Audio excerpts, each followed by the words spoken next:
Welcome back to the Church of Obelisk. Today we're going to take a look at one of the most underrated heroes of patch 727D, which is Terrorblade, a hero that has a pretty high win rate in high level pubs, as well as being fairly often picked, but he's actually doing much worse in lower level pub games. So we're going to talk about what kind of mistakes low level Terrorblades make and what are the good decisions that 23savage makes here to absolutely dominate with Terrorblade in this extremely high MMR game. This is a 9.3k MMR game, and 23savage himself is an 11k player, so this is some of the highest level dota you're going to see. So let's just get straight into it. At the start, he goes for very conservative opening, double tangos, a circlet, Terrorblade, some stats here, and actually manages to catch the rune here. Rubik, of course, could be leveling up telekinesis to secure this rune, but he wants to have Fate Ball at the start, so he doesn't want to put a point into telekinesis just for that rune. So 23savage identifies that and gets the rune, and then he's queuing up some very sensible items. He's going straight into a single Wraith Band. You don't actually want to go for mass Wraith Bands these days, because the Wraith Bands are actually not that good on TB. Wraith Band was changed. They removed 1 to all stats from Wraith Band, but gave it plus 1.5 armor, which on Terrorblade is definitely a nerf, because he already has very high armor naturally, and armor doesn't benefit his illusions. So Wraith Bands are a lot less strong than they used to be, so you're going to get the single one here, and he's also getting a magic wand, which is great. TB is a very low HP hero, so any kind of healing you can get out of wand is really useful, as well as the mana. And after that, he's going to go, of course, for Treads. Treads is actually a really efficient item, actually more efficient item than Wraith Bands. The only benefit really to Wraith Band is that it has a much better build up, but in general power treads is the item you're gonna get. And then afterwards he's gonna go into a drum, which is a really underrated item on Terrorblade. Everything the drum gives you is something that Terrorblade really needs. So you get movement speed, which is great for farming. Attributes, of course, very powerful on Terrorblade, as on most illusion heroes. Then mana regen is really essential for Terrorblade. He's a very mana hungry hero, so we're going to see 23savage here using lots of clarities and mangoes to just sustain his mana pool, even though he has this drum. So this mana regen is quite essential on Terrorblade, and I think it's really a mistake that a lot of people are skipping drum these days. You're just playing this lane rather defensively. You don't want to go for big fights with Terrorblade at the start, because you don't have much kill potential. Maybe with meta you might get a kill sometimes, but for the most part you're just using meta whenever it's available, just as a tool to help him lane, help him trade better and get better last hits. And you can see his Grimstroke has been gone on here, but he doesn't really care too much. He's just going to farm these creeps and hope that Grimstroke will be able to do fine on his own. And if you look at the last hits, he's doing quite well here in this lane. It's quite a kind of even lane, which is pretty much the best you can expect on Terrorblade most of the time. So he's happy with how this lane is going, and he's just getting his items as soon as he can. He's already used his career for his Wraith Band and a Magic Stick, and then he's gonna use it again to get some more items. He's gonna walk up here to sort of make sure that Grimstroke is okay, but as soon as he realizes Grimstroke is okay, he goes straight back to farming. And again, as soon as he has the gold for boots, he gets it immediately, because there's a lane where he might get run down. So boots is really important to have here early on. In other lanes you might want to go for some other treads components first. But here it's all about the boots. And one thing that he is not redoing is buying more regen, which I think is a bit of a problem. That's gonna make this a bit sticky, because you have no regen at all now, and this can definitely be a problem. So I would definitely recommend getting a Salve here or another set of tangos, just to tide you over. The Terrorblade, if your lane is not going too well, you can just retreat to the jungle as soon as you're level 4 or 5. And there's also a big mistake that low level players make, is they just get too caught up on laning. And here in this case, lane is going fine. He's actually ahead of Void Spirit here in level. He's up almost an entire level. So he's doing fine, but if it is not going well, you can just go in jungle and you're still going to farm fairly well. And this lane is not getting that many stick charges, so he's not going to complete his one right away. Instead, he's going for that treads. He, however, doesn't have any regen, which again I think is a bit of a problem. He should be also getting some regen here, especially since his Grimstroke doesn't have any salves for him. He got one Tango Shad earlier, but that's just not really enough. So one thing you can definitely do if you're a position 5 player that's really going to boost your carry is buy salves for him. If you have some extra gold as a support, buy an extra salve just to use it on your carry. That's really going to boost their farm. But here in this case, this is not going to happen. So he's just trying to play this extremely greedy here. And you guys can see, as soon as he has meta up, he's just going to use it. He's not going to save it for like the best possible situation. He's just going to use it as much as possible, which is what you want to do as Terrorblade. It's a big mistake that lower level TBs do, is they just treat this meta as if it's sacrosanct. But you just want to use it as much as possible just to boost your farming and your laning efficiency. Because it's so low, he's just going to do some jungling. With meta still up, they can actually get a kill here on this Rubik with Invoker coming in from the mid lane. So it's a nice little kill onto 23savage's account. And now he's just going to go back and farm a little bit while going back, and he's going to go back to the fountain. And that's really a problem that lack of regen is causing. Yeah, ideally you would also have like a salve here so you could keep jungling here and come out on top in terms of gold efficiency and experience. But because he's so low, he has to go back to the fountain. A great thing to do if you're a carry and you're stronger at early game fighting your opponent's carry is you can move down to the off lane at somewhere around this time, 8 minutes, 9 minutes, 10 minutes, and then just go and play the off lane and force the enemy carry from leaving that lane sooner than you would want to. Especially if you're a hero like Spectre, who doesn't really jungle all that well. If you're forced to leave your lane early, that's gonna be a big problem for you. So since he's had a good start, he can go ahead here and pressure this tower at bottom. You see Spectre's already moving out here, going to this top lane. And this is a trade that's going to work out well for TB, because TB can push this tower much faster than Spectre can. So they're just going to take down this tower, which is going to open up the map a lot for them. And while his team is taking the tower, he's just going to farm these camps, which he can do because he has very high armor, so you can easily tank these creeps and get as much farm as possible. And now that this tower is gone, they've opened up this part of the map, so now TB can be farming in this part of the map and be fairly safe there. Even though you're a hard carry, that doesn't mean that you only have to farm. Here there's a fight going on right next to where he's farming, so you can just come in here and win this fight for his team, especially since he has meta. He also has Drum up, which is one of the big advantages of Drum. Is it's not just a good farming tool, because all this stuff, the stats, the movement speed and the mana regen is great for farming on TB, but it's also an item that lets you win those crucial fights in the early mid game. So it's a perfect hybrid farming and fighting item on Terrorblade. There's a big fight going on here, but he's just farming in the vicinity here. Not rushing into this fight, but he's there to help his team if need be.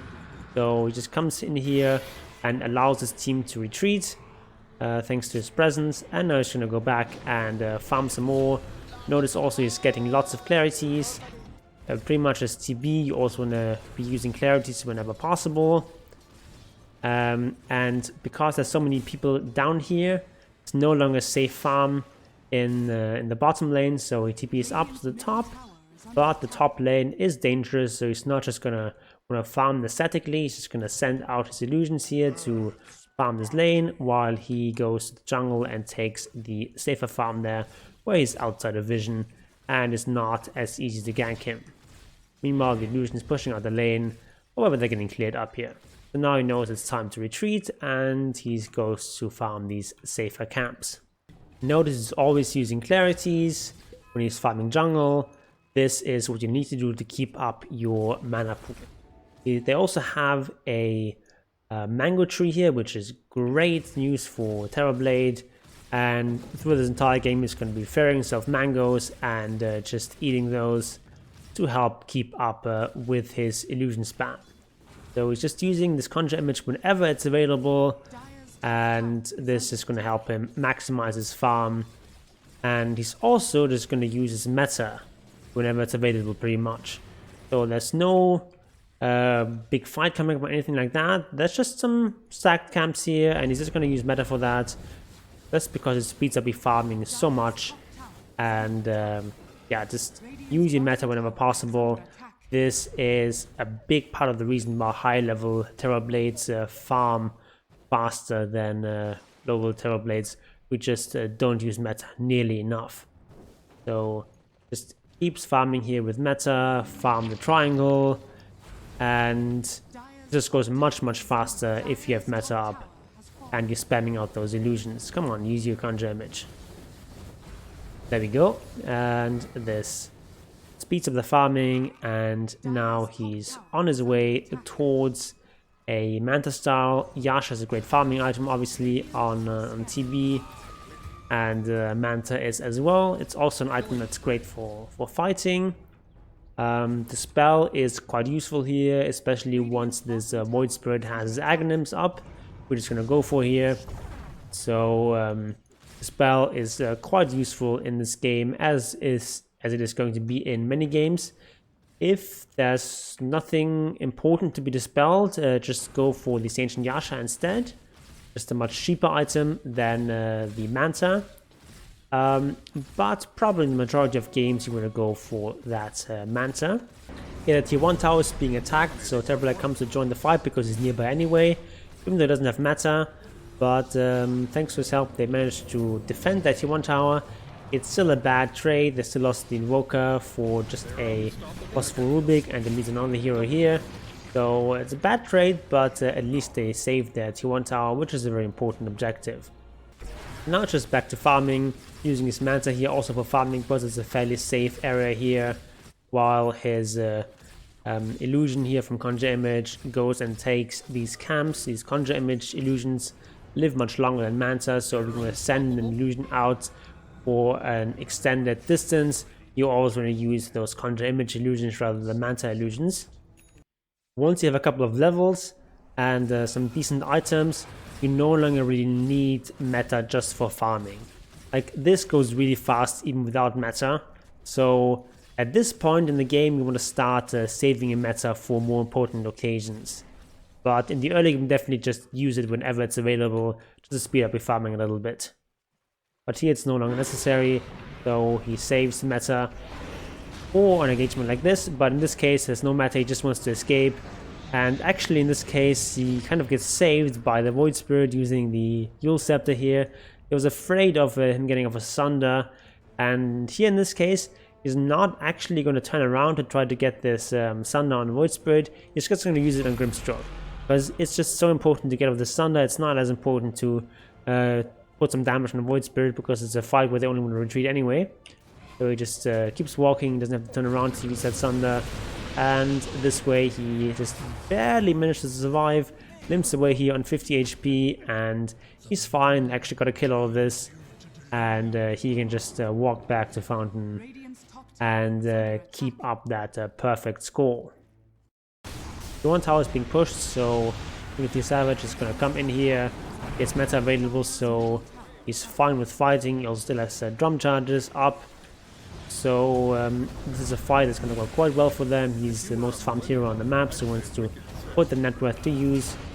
And they get some nice engagements here. Unfortunately, that Void Spirit a little bit too slippery.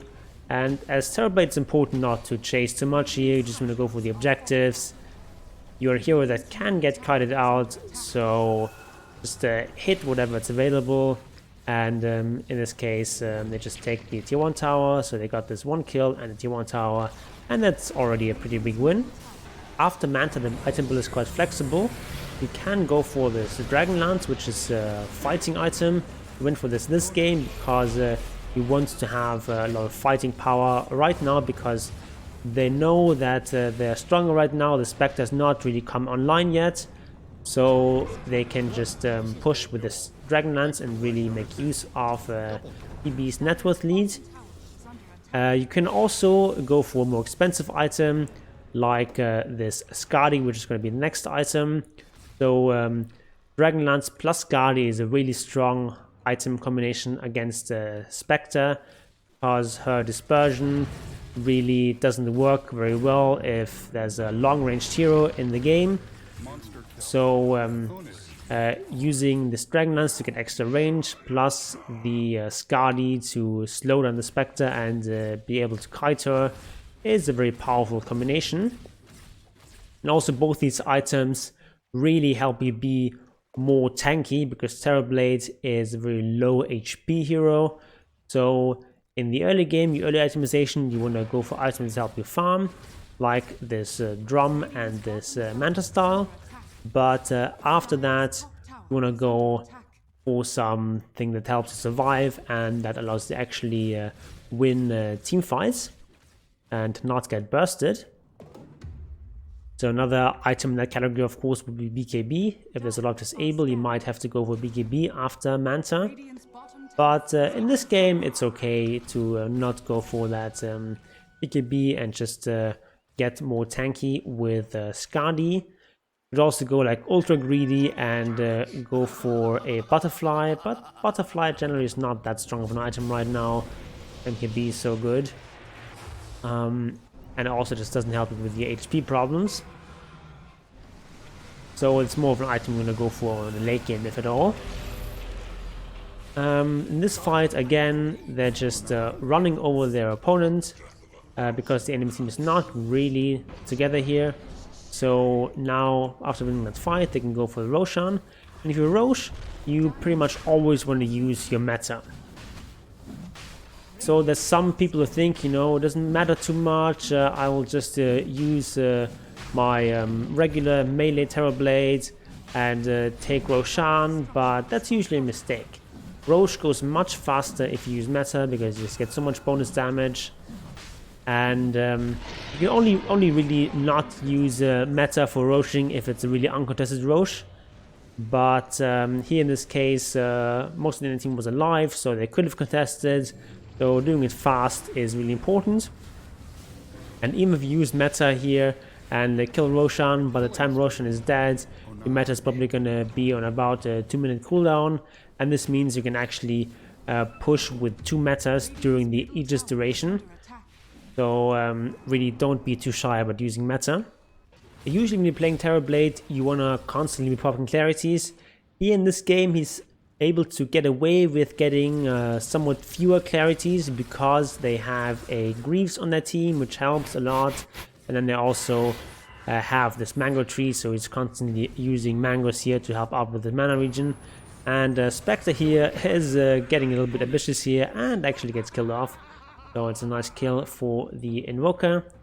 And meanwhile, our 23savage Terrorblade is already at 9-0, so it's really owning up this game. And really, his huge amount of farm is the primary reason why the Dire team is ahead here.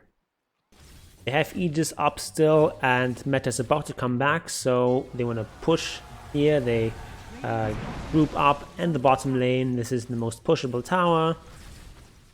So they just go and hit this tower. The Terrorblade just not using meta because he wants to save the meta for the Aegis if he gets killed. But this is really safe way of pushing this tower.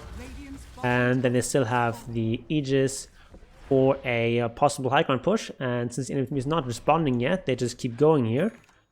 And they can just go in here and push high ground or go for the mid lane. And in this case, he's just going for the mid lane, clearing out these creeps and then going for this next tower. Not really bothering with the push in the safe lane, because these towers are the least important to take, so they're just going to play in this bottom part of the map. And that is generally what you want to do, especially when Roshan is not up. You generally want to play in the mid lane and in your off lane after the laning stage. So they see this opening, they've killed Kunkka, and now they're just going high ground, they're just walking up here. He can do this because he has the Aegis up and because he's so farmed. So you don't want to dive too deep with Terrorblade. You can dive this far, but not really any farther. You just want to take those objectives, and this is something that Terrorblade of course excels at. He does so much building damage, so you just hit those buildings and sustain the push. Meanwhile, most of his teammates are sort of staying back to be able to back him up if he gets gone on. And finally they're going to get some creeps in here. Actually, Darkseer even surging one melee creep so that they get the vector protection removed here. And they get the melee Rex here. Void Spirit jumps in here. And TB is kind of low, but he still has the Aegis up, so this is fine. And now they just want to retreat here. They still have all heroes alive, but there's no meta, so they don't want to fight here too much. But they get a huge vacuum wall up here from Darkseer, so TB can perhaps do something more, but you can be very careful when you're low HP and no Sunder. So he's not going too deep in here. He doesn't want to die. He has an 11 kill streak, so he wants to be very, very careful to stay alive, but he still wants to back up his team so he doesn't go back. He just stays sort of in the background. And now that almost everyone is dead, he can go back in here and take some more objectives. There's still Sunder available, and almost everyone is dead, so this is still kind of safe. But now that 3 people are up and alive, have to be a bit careful, but they still take the melee Rex here. And this is not too scary. There's not too much damage coming out of these 3 heroes, so this is fine. And they can just back off now that the 2 other cores are gonna be back anytime. So they do this perfect push. They took both melee Rexes here. The range ranges don't matter too much. And now they can just retreat and wait for the next meta, which is going to be up here in a second. And then they're just going to take this tier 1 tower. Tier 1 tower has no backdoor protection, so this is fine. And then they can just group up and push again. Last item that 23savage is going for here is Aghanim Scepter. I'm not entirely sure if it's a troll build or it's really something he wants to try out. So this gives you the Terrorblade ability, which is only available when you're in meta form. You can basically use this once per meta, and it's actually a really strong teamfight ability. It's a very long disable. It's a 3.75 second fear in a very large AoE around Terrorblade, 1600 AoE.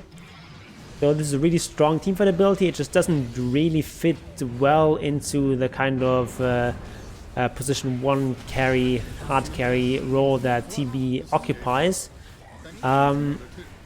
But like if Terrorblade ever were to become viable as like an offlaner or position 4, this is the kind of item you would want to buy because it's a really strong teamfight ability.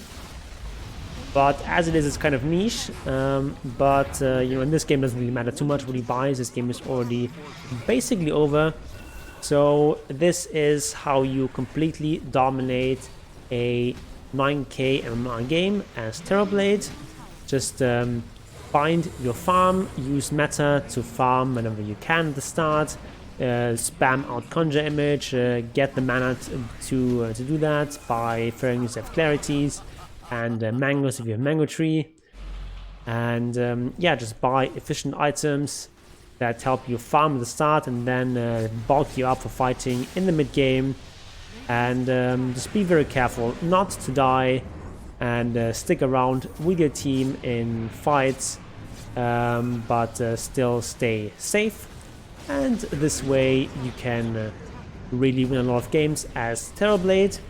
So if you like this content, please subscribe, and also make sure to follow me on Twitch, where I stream twice a week on Monday and Friday. The next stream is going to be tomorrow on Friday at 3 p.m. German time, which is 2 p.m. GMT. And on tomorrow's stream, we're going to talk about the upcoming 7.28 patch, which is probably going to hit late in November. And also, I'm going to analyze whatever replays you bring me. So if you want a replay of yours analyzed, just come to the stream and drop your game ID in the chat. You don't have to subscribe or anything for that. Just have to come by the stream and I will analyze one of your replays. And as always, I'm going to leave you with some other videos to watch. And all is willing, I'll see you next time.